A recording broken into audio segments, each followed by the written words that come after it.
Армысыздар ала жүрдің арқалы азаматтары, бармысыздар бір тұтас қазақ елінің игі жақсылары. Ардақты ағайын, мінекей қымбатты достар, бүгін осы Voice Project әдеби жобасы аясындағы студиямның қонағын қысқадан нұсқа танысып өтейін.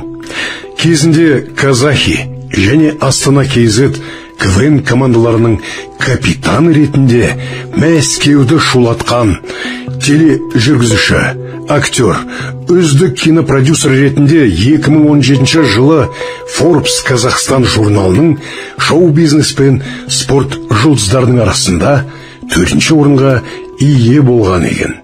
Бұл Нұрлан Ноғманұлы Қоянбаев. Бүгін Нұрлан сіздердің назарларыңызға өзін тек осы әзіл-сықақта хас шебер ғана емес, драмалық таланты да бар екенін көрсетеді. Қарсы алыңыздар, Нұрлан Қоянбаевтың орындауында Ысырайыл Сапарбайдың «Өмірге келесің» өлеңін орындайды.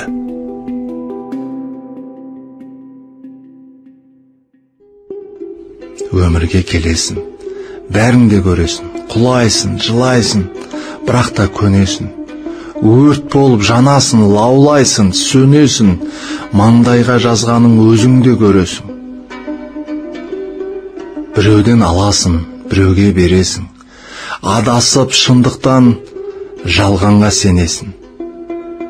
Ақ пен қараны өзіңше бөлесің, тым қысқа бұл өмір, келесің, кетесің. Көп білсең ақыл айт, түсінер адамға. Сөзіңді қор қылма, түсінбес наданға. Жақсымен жолдас бол, жетелер асқарға.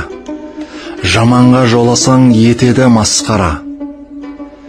Тектіден қыз алсаң, ошағың сөнбейді. Жиынның ішінде сөзіңді бөлмейді. Тексізден қыз алсаң, басыңа өрлейді. Санасыз, сабырсыз айтқанға көнбейді. Әйелді есіктен, баланы бесіктен тәрбие қылмасаң, боласың кешіккен. Жаманат келтірме аяулы анаңа, 9 ай көтеріп әкелген жалғанға. Қаттырақ тіл қатпа, әкеге, анаға, жүрегін ауыртпа, қашанда бағала. Сынақтан сүрінбе, түңілме, бүгілме, сан өткел тұрса да алдыңда күніге.